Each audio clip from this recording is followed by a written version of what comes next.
മാത്യു കുഴൽനാടൻ എന്ന MLA കോൺഗ്രസിന് എപ്പോഴും തലവേദനയാകുമെന്ന കാര്യത്തിൽ ഒരു സംശയവും വേണ്ട. ഏറ്റവും ഒടുവിൽ മാസപ്പടി വിവാദമാണ് മാത്യു കുഴൽനാടൻ്റെ മാസ്റ്റർ പീസ്. അദ്ദേഹം അത് പറഞ്ഞുകൊണ്ടിരിക്കുകയും ചെയ്യുന്നുണ്ട്. കഴിഞ്ഞ ദിവസമാണ് മാത്യു കുഴൽനാടൻ വീണ്ടും മാധ്യമങ്ങളെ കണ്ട് ചില ആരോപണങ്ങൾ ഉന്നയിച്ചത്.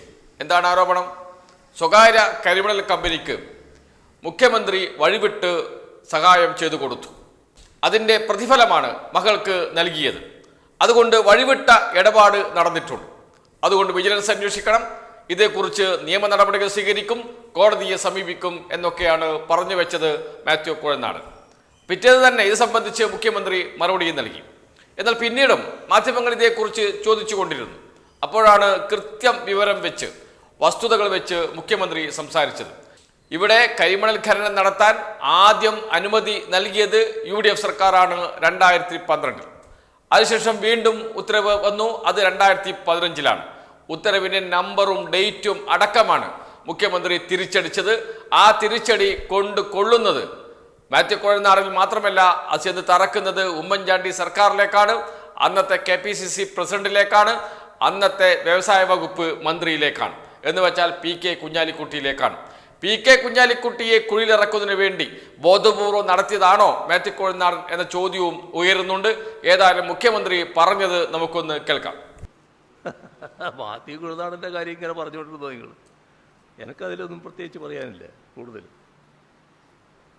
തോട്ടപ്പള്ളി വിഷയത്തെ പറ്റി ഞാൻ ഇന്നലെ വിശദമായിട്ട് പറഞ്ഞു കഴിഞ്ഞിട്ടുണ്ട്.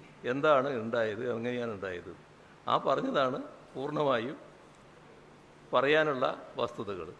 ഇനി വീണ്ടും അത് സംബന്ധിച്ച് ഒന്നുകൂടി പറയണമെങ്കിൽ അതിന് ഈ അടിഞ്ഞുകൂടിയ മണൽ നീക്കം ചെയ്യലാണ് അവിടുത്തെ പ്രശ്നം.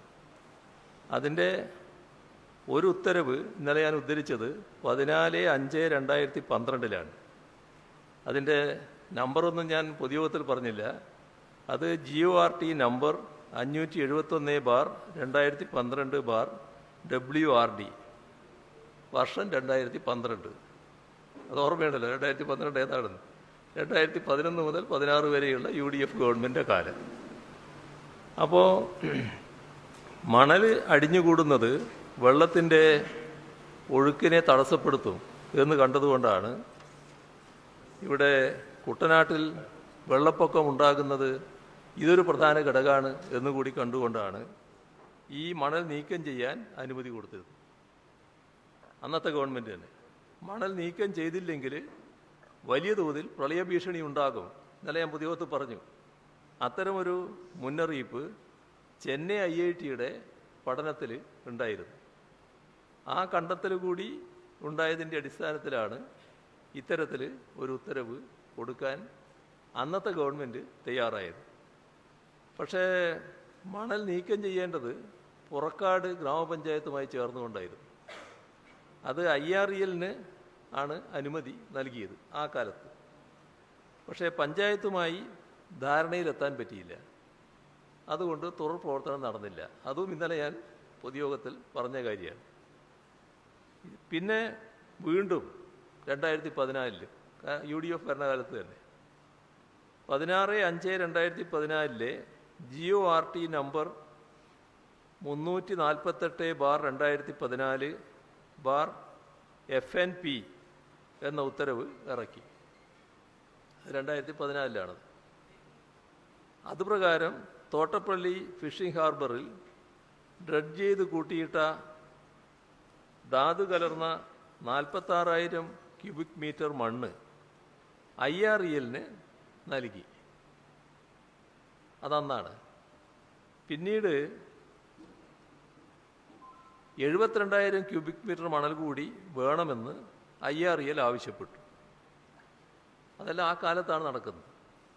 അത് GORT നമ്പർ 657/2015/FNP പ്രകാരം അതിനും അനുമതി നൽകി.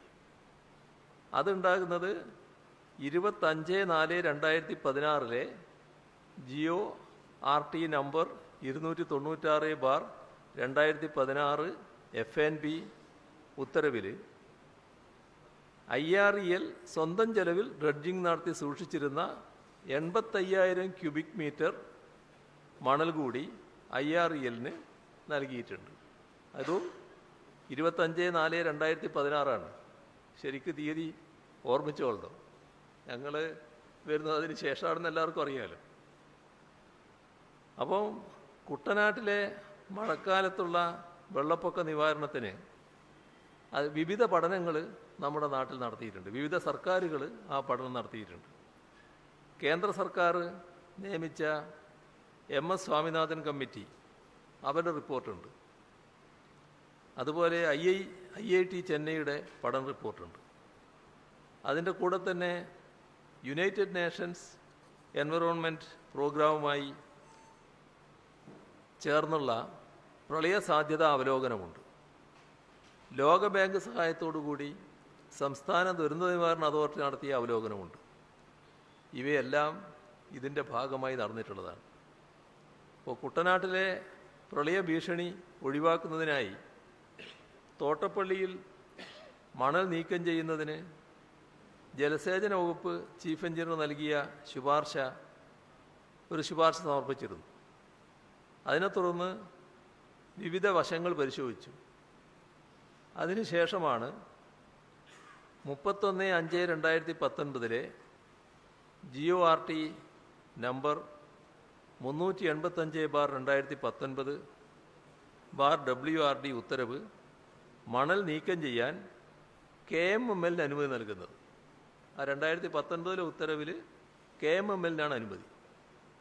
ഇതിനായി KMML-ലുമായി ധാരണാപത്രം ഒപ്പിടാൻ chief engineer irrigation and administration അദ്ദേഹത്തിന് നിർദ്ദേശം നൽകുകയാണ് ഉണ്ടായത്. അതിൽ ഘനമീറ്ററിന് നിരക്ക് നിശ്ചയിച്ചു. 464.55 464.55 രൂപ. ഇത് 3 മാസത്തിന് ശേഷം പുനർനിർണ്ണയിക്കണമെന്നും ഉത്തരവിൽ വ്യക്തമാക്കിയിരുന്നു.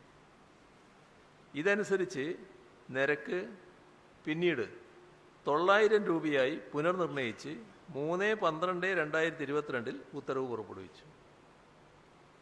ധാതുക്കൾ നീക്കം ചെയ്ത മണൽ കടൽത്തീര സംരക്ഷണത്തിനായി നിശ്ചിത സ്ഥലങ്ങളിൽ നിക്ഷേപിക്കണം. അതും ഈ ഉത്തരവിൽ നിഷ്കർഷിച്ചിട്ടുണ്ട്. കാരണം ഈ മണലിൽ ധാതുക്കളാണല്ലോ, ധാതുക്കൾ അവരെടുക്കുക, മണൽ ഈ എടുത്ത കടൽ തീരത്ത് തന്നെ നിക്ഷേപിക്കുക. ഇത് കാലാകാലങ്ങളിൽ പുനഃപരിശോധിക്കണമെന്ന് കണ്ടു. അങ്ങനെ പുനഃപരിശോധിച്ച് പുതുക്കി നൽകുന്ന രീതിയാണ് ജലസേചന വകുപ്പ് ഇത്രയും കാലം സ്വീകരിച്ചു വരുന്നത്. ഇത് ഏറ്റവും പ്രസക്തമായ കാര്യം എന്താ?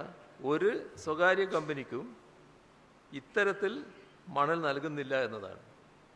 ഇവിടെ കേന്ദ്ര സർക്കാർ സ്ഥാപനമായ IREL-നാണ് അനുമതി ഒരു ഭാഗത്ത് നൽകിയത്. തോട്ടപ്പള്ളി സ്പിൽവേയുടെ സുഗമമായ ജലമൊഴുക്കിന് പ്രവേശന കവാടത്തിലും ചാനലിലും അടിഞ്ഞുകൂടിയിട്ടുള്ള മണ്ണ് ഡ്രഡ്ജ് ചെയ്ത് നീക്കുന്നതിന് IREL-ന് അനുമതി നൽകിയിട്ടുണ്ട്. 6/8/2018 GORT number 645/2018/FNP-GO RT number 385/2019 WRD 31/5/2019 ഇവയെല്ലാം പ്രകാരം ഉത്തരവ് നൽകിയിട്ടുണ്ട്. അപ്പോൾ ഈ IREL എന്ന് പറയുന്നത് പൂർണ്ണമായും കേന്ദ്ര ഗവൺമെൻറ് സ്ഥാപനമാണ്. അവർക്കതിനുള്ള അവകാശം, ഈ മണലെടുക്കാനുള്ള അവകാശം അവർക്കാണ് ഇവിടെ. അല്ല, നിങ്ങൾക്കെല്ലാം അറിയാവുന്നതാണല്ലോ ആ കാര്യങ്ങൾ. KMML-ന് നമ്മൾ നൽകിയത്, KMML-ന് ഇത്തരം മണൽ ആവശ്യമാണെന്നുള്ളത് കൊണ്ട് KMML-ന് പ്രത്യേകമായ അനുമതി സംസ്ഥാന ഗവൺമെൻറ് നൽകുകയും ചെയ്തു. അപ്പോൾ ഈ രണ്ട് കൂട്ടർക്ക് മാത്രമാണ് ഞങ്ങൾ അനുമതി നൽകിയിട്ടുള്ളത്. ഇതാണ് അതിൻ്റെ വസ്തുത. ഒരു സ്വകാര്യ കമ്പനിക്കും ഞങ്ങൾ മണൽ നൽകാൻ തീരുമാനിച്ചിട്ടില്ല. പിന്നെ കാണേണ്ട കാര്യം, ഈ ഖനനം എന്നത് അത് നമ്മൾ നേരത്തെ തന്നെ ഉറപ്പിച്ച് പറഞ്ഞിട്ടുള്ള കാര്യം പൊതുമേഖലയിൽ മാത്രമേ പാടുള്ളൂ എന്നാണ്. ഇന്ത്യ ഗവൺമെൻറ് ഒരു ഘട്ടത്തിൽ ആ നയം മാറ്റാൻ നോക്കി. ആ ഘട്ടത്തിലും സംസ്ഥാന ഗവൺമെൻറ് ഖനനം പൊതുമേഖലയിൽ മാത്രമേ പാടുള്ളൂ എന്ന ഉറച്ച നിലപാടാണ് സ്വീകരിച്ചത്. ബാക്കിയൊക്കെ പ്രചരണത്തിന് വേണ്ടിയുള്ള കാര്യമാണ്. അത് അതിൻ്റെ വഴിക്ക് നടക്കട്ടെ. വസ്തുത ഇതാണ്. അപ്പോൾ മാത്യു കുഴൽനാടൻ്റെ ലക്ഷ്യമാരാണ്. അദ്ദേഹം പറയുന്നത് മുഖ്യമന്ത്രിയാണ് എന്നാണ്. മുഖ്യമന്ത്രിയും മുഖ്യമന്ത്രിയുടെ കുടുംബാംഗങ്ങളും. അതാണ് ഞാൻ ലക്ഷ്യപ്പെടുന്നത്.